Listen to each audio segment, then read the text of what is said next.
everyone, and welcome to Money Matters with Doug Jones, the personal finance show focused on moving you forward financially. I'm Doug Jones, and I thought for today's episode, we'd talk about educating our kids on financial concepts, because if we give them a sound grounding in financial concepts, it's going to help them in their future lives. In my daily life, I talk to people, individuals and business owners, about budgeting and financial concepts. And a common statement that's made to me is, I've never heard these concepts before. I wish someone had taught me this earlier in life. And so I thought it was something that we should talk about. How do we educate our kids to put them on a sound financial footing? And joining us today, we have an expert, I would say, in the field, Robin Taub. Robin is a CPA, or a chartered professional accountant. She's a public speaker, and she's a best-selling author. Robin, welcome to the show. Thanks, Doug. So Robin, I know that you've written a couple of books. You've got your best-selling book, A Parent's Guide to Raising Money Smart Kids, and you've recently written a sequel to it, which is The Wisest Investment, Teaching Kids to be Responsible, Independent, and Money Smart for Life. And I'm wondering if you could tell us how you got into finance and specifically educating kids. So yes, as you said, The Wisest Investment, the new book, is like an update to the original. And the reason that I was interested in writing about it is I have two kids myself. They're now in their 20s, a son and a daughter. And like you, I'm a chartered professional accountant by training, and I studied commerce and finance in university. So luckily, I always had that financial grounding. Unlike the clients you speak to, I did learn these things in school. So it was something I was always very comfortable talking to my kids about. And I wanted them to have the knowledge, skills, and confidence to make responsible decisions throughout their lives. So it was something I prioritized and felt was important with my own kids, and something that I knew parents struggled with. And I wanted to help them do the same thing with their kids. So that's really what inspired me and motivated me to write the book. So that was in the first book, and now you've brought out a sequel. What changed? Why did you think the first one needed an update? Right. So two main things changed. So the first book came out about 10 years ago. And since then, as you know, we've really moved towards becoming a cashless society. And that actually accelerated with the pandemic. So we were moving in that direction before, but then with COVID, overnight, many places were not accepting cash, or we weren't even leaving the house. So we were doing a lot of shopping online, which means digital payments. So that was the first reason. How do you teach your kids about money in an increasingly cash-free world? It's just become a little more complicated, a little more sophisticated, and less concrete. So that was one. And then the second reason was the pandemic. So it was a bit of a wake-up call, you probably agree, for families. A lot of people were not prepared for this. It hit out of nowhere. And everyone was unprepared. Some families are doing well, and other families are struggling. But I think for everyone, it was a wake-up call that we need to be financially literate as a society. We want our kids to be prepared for these kinds of things, because you don't know what's going to happen in life, and you can't predict, but you can prepare. All right. I totally agree with you. So in the book, you cover sort of three, I'm going to say, topic areas. Why do we want to educate our kids? Which you've covered some of it. How do we educate our kids? Mm-hmm. And at what age do we start educating our kids? Because, we all hear the comment, the sooner the better, but yeah, a one-year-old's probably not going to get the concepts too well. So let's start with the first one, sort of. Let's go over again, like, why is it so important to put them on that sound financial understanding? Okay, so there's a bunch of reasons why financial literacy is so important for our kids. First of all, it's a basic life skill. It allows you to look after yourself and your family and have the things that you want to do in life. And without it, it can lead to financial struggles or expensive mistakes as the stakes get higher. So that's one thing. The second thing is that if we don't teach our kids when they're young, they can start to form bad habits that become difficult to break as you get older. And then a third reason is financial stress. So money worries and financial stress are the greatest source of stress for people, more than even health, work, or relationships. and it can lead to physical health problems and mental health issues like anxiety and depression. So we really want better for our kids, I would think, to be able to avoid some of that. And looking at it from a different perspective, so those are the benefits for our kids, but as parents, we want our kids to be financially independent, right? It's Absolutely. good for them. It's healthy for them. It's healthy for us. And a lot of Canadians can't afford to support their adult children financially, or they're doing it, but they at their own personal sacrifice. So I think that financial independence is another really important reason. Right. I totally agree with that one. Yeah. And then like other, we want our kids to be responsible, and that extends to money and other areas of their lives. And I think we want our kids to have a sense of purpose, not a sense of entitlement. Yeah, no, I agree. And yeah. If they don't understand the financial concepts, or they were given too much as youth, and then they're supposed to support themselves in the future, but they haven't understood what it takes to get there, that will create that anxiety for them. And that's not going to set them up for a positive life. So I'm in agreement. So yeah, how do we start teaching those concepts to our kids? So I have 3 strategies that I think parents can easily adopt and integrate into their lives. And these are the 3. So the first is using your values, your personal values, the things in life that are most important to you, to help guide and prioritize financial decisions. So your values could be things like security, or education, or family, or health. So using those, keeping those things top of mind, and using those to help guide your financial decisions, almost like an invisible framework. So that's the first thing, is instilling solid values in your kids. The second thing is, a lot of parents feel like, I don't have the time, I don't have the knowledge. How do I teach my kids? How do I find these opportunities? So look for teachable moments, an opportunity to build a money lesson into your day-to-day life, and they will just crop up naturally because we're constantly interacting with money. And then the third strategy is to be a good financial role model yourself, so that you can lead by example. And that means getting your own financial house in order so that you can teach your kids as you learn too. Because a lot of parents are like, oh, I'm not really good at this myself. How am I supposed to teach my kids? But you can learn together. And the first step is really to try to get your own financial stuff together. Yeah, I think that's an important one. As you noted, I am a CPA.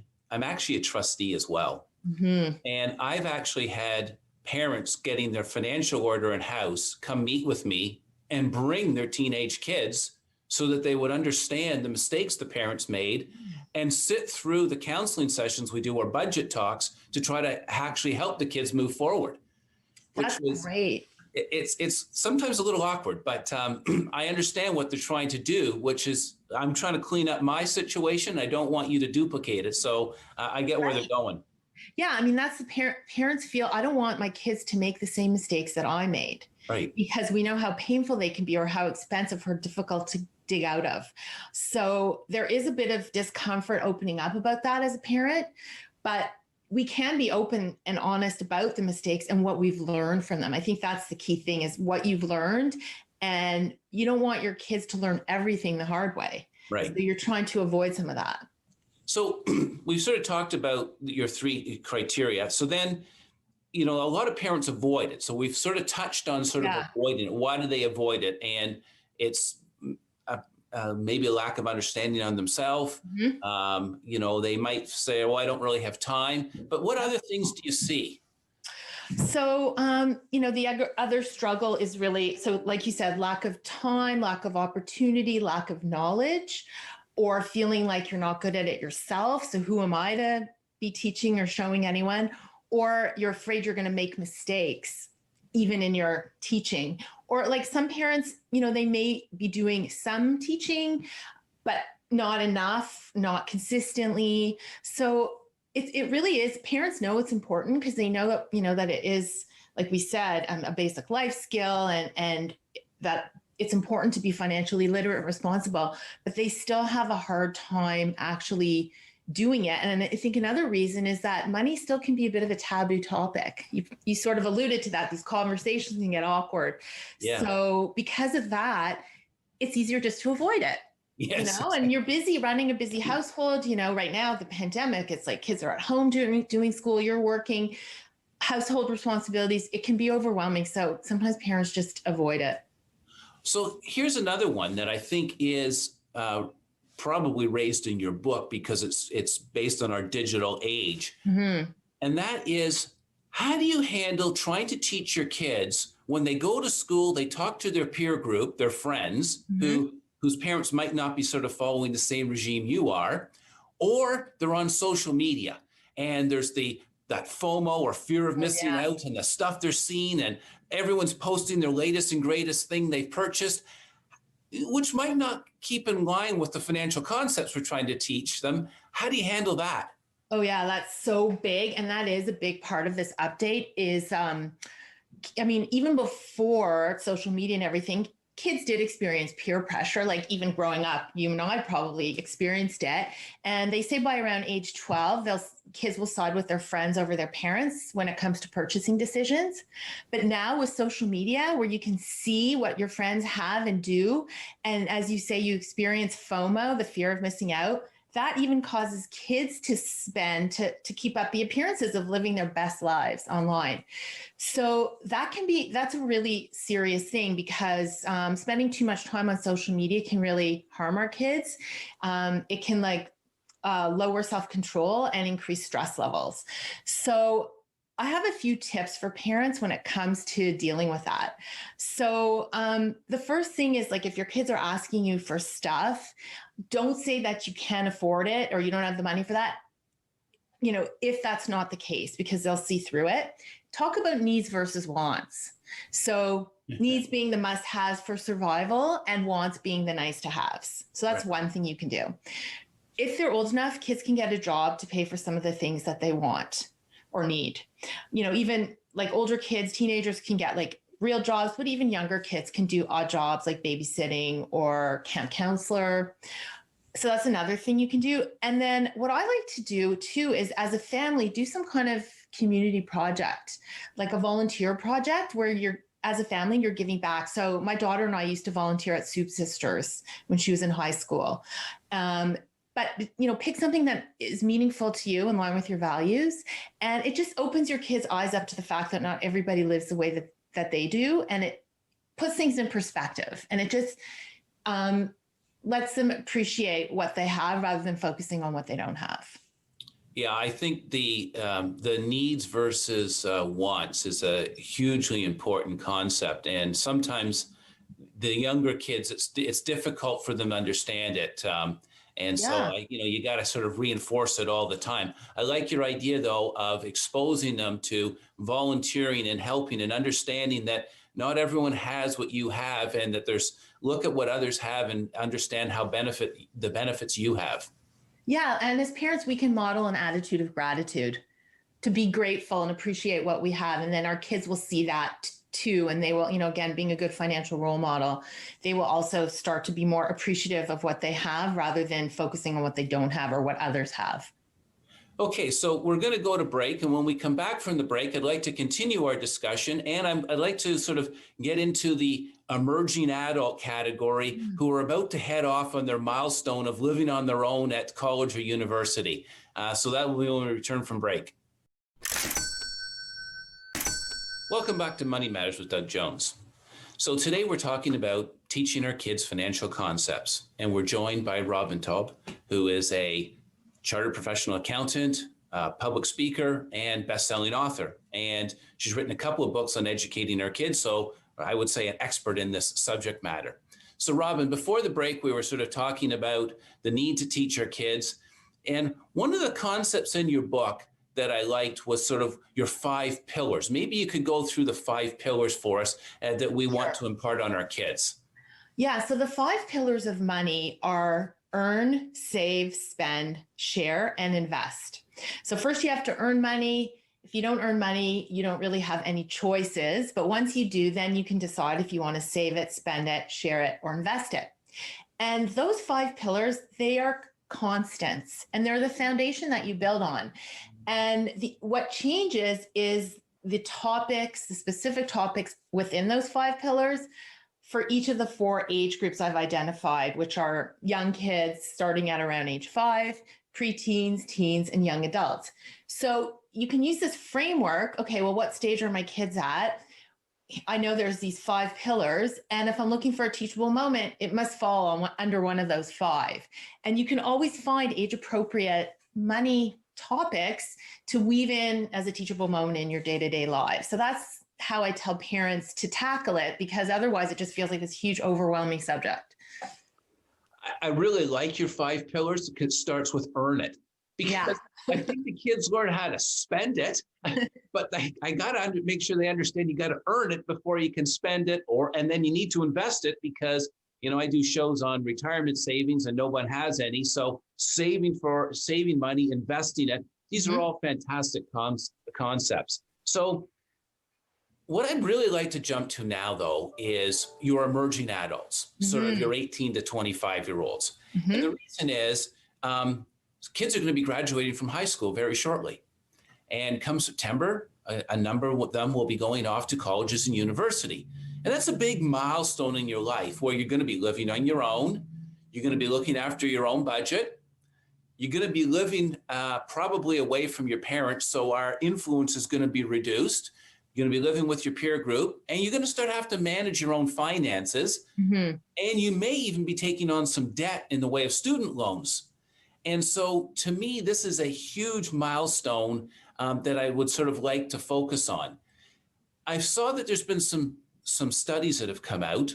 There was a poll that showed that, well, it was a significant number, over 50% of the kids in that age category, they felt uncomfortable or not ready to manage their finances.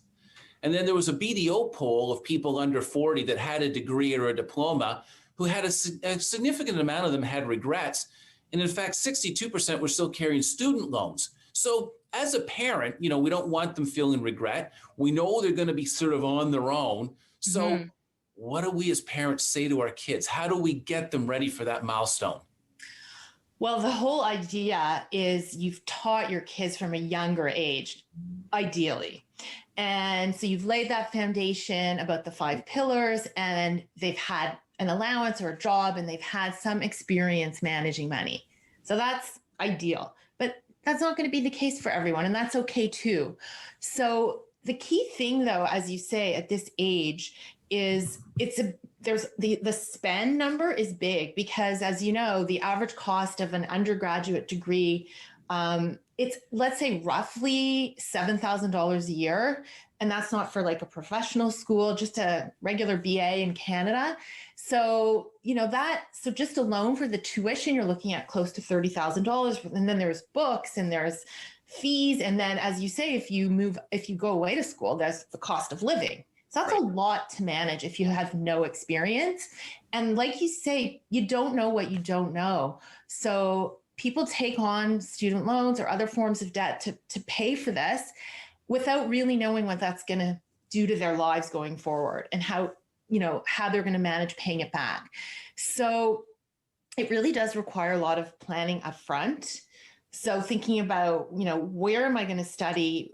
It's an investment. My education's an investment. How is that going to pay off in terms of future career prospects? You want to look at like a bit of an ROI on that, a return on investment. And how am I going to finance it? Because there's lots of options. You could be taking money out of a registered education savings plan if your parents had set one up for you.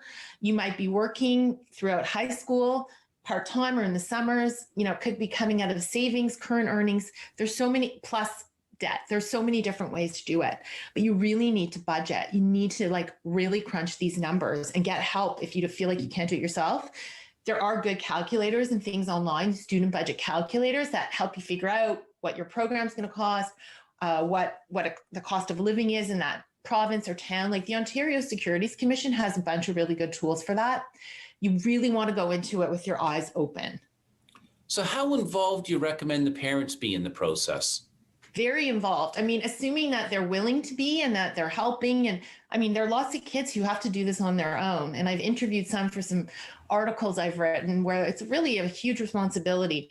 But if your parents are able to help you, I think parents should sit down with their kids, go through a budget, like just go online and find one, go through each of the line items and think about your kid and how they're actually going to spend money. Like, are they traveling back and forth from wherever they're going to school back to Toronto? Let's say if you live in Toronto, like my kids did, they both went to school in like London and Kingston. Now there's no Greyhound bus service, for example. So how do you factor that in? Do they need a car? Are they going to take the train? Train's more expensive. So those little things. Food has gotten really expensive. Maybe they're in residence the first year, so you know what that's going to cost. But after that, are they living off campus? There's so many things to budget for, plus like all the other things like tuition and program fees. And there's a lot to consider. And I really do think that it's something that gets adjusted to, the school year begins, you see how it goes. You want to talk to your kid again, maybe tweak the budget a little bit based on their actual spending. I think that the budget part is really important. I also have kids in university. Mm-hmm. They went to London and Ottawa, and now Ottawa and Windsor. And one of the things that I saw was kids who didn't have a lot of involvement from the parents went to university, offered their first credit card. Yeah. Well, a credit card's a wonderful way of establishing credit if you treat it properly. Unfortunately, in the cases that I heard about, it wasn't treated properly. A significant amount of debt had been racked up because, again, you're living on your own. Suddenly you have this free source of money. And I think that we have to educate the kids on the concept that if you take that money, you have to pay it back. And there's this concept called interest on it. And so have you had any experience in educating kids on those concepts? Well, that's just it. Why do they think it's a free source of money? They're just naive. It's not their fault, right? But they see, you walk through those like student areas and there's all these booths for credit cards and they're just eager to sign up students and they start using the card and they just don't know that they're buying now and paying later. It's not free money. You do have to pay for it. You just get this grace period.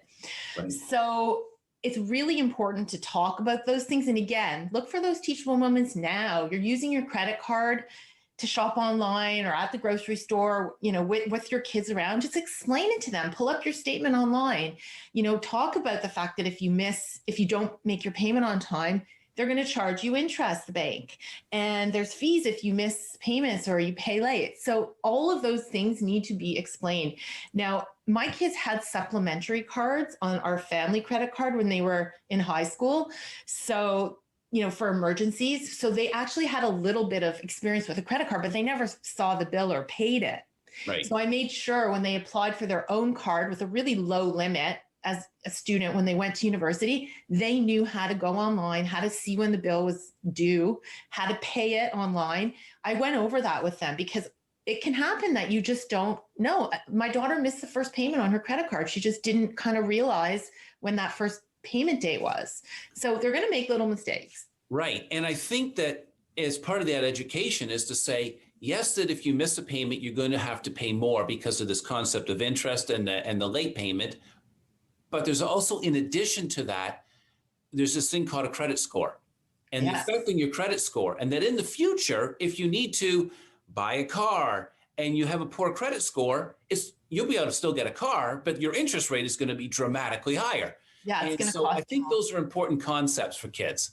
Yeah, for sure. Like I think with my daughter, when that happened, I said, call the bank and explain it's your first card, your first time, and they will reverse the charges. But you're right. It's the impact on your credit score, which could also, even a prospective employer, when you graduate from university, they often check your credit score as a sign of responsibility. And a landlord, even if you're just renting, like even if you're not even buying a car or a house yet, your credit score is important. So use the card responsibly and educate yourself as to how to do that. So what about the use of financial apps? Do you recommend financial apps to assist kids? Yes. So as you know, most of the big banks in Canada have an online tracking tool. So it tracks and categorizes your spending built right into the app that you're using to pay your bills and check your balances. So the one that I use from TD actually tracks your spending by needs versus wants, something we spoke about earlier. So you can see the two high level categories and also details within each of those. But you can also do things like set alerts or notifications to let you know if you've spent money. You know, if there's been a charge on your account, you can get an alert on your phone to tell you. So that helps make this digital spending, which doesn't always feel as real as handing over cash. It makes it more visceral, like, oh, it's a reminder, I just spent money. And you can get also notifications if you're approaching your budget or if the balance in your account is low. So take advantage of these tools. They're already built into your app. Kids are using their phone all the time, and I'm sure they're using their mobile banking app. So just look into the tool that is with your own bank and start using it, start playing around. They're very intuitive. So another thing you have in your book, and you mentioned it earlier about our values, and our values really sort of dictate a lot of what we do in life. And so understanding our values is pretty important, and it actually helps us with financial concepts. So you have a useful tool on that, and maybe you can tell us about it. So I have a tool called the Values Validator, and it allows people to discover what their top 5 values are. And it's 20 questions that you it just to sort of tease out what your values are, and then you rank them. And again, it's just to help people create their own framework that they can use to help guide and prioritize their decisions. And again, like, you can tell a lot about someone's values by how they spend their time and money, but you may just not be thinking about them. Like, they may not be top of mind, but when you go through this exercise, it'll be like, yeah, that's really important to me, or that's less important to me. So it just helps make it a little more concrete and something that you can use as a tool to help you make decisions about money, and then help your kids make good decisions too. Well, thanks again, Robin. And thanks to the viewers for watching us. If you have any comments on the show and you'd like to get in touch with us, you can go to the Rogers homepage and find the show page and send us an email. Thanks again, everyone. Bye till next time.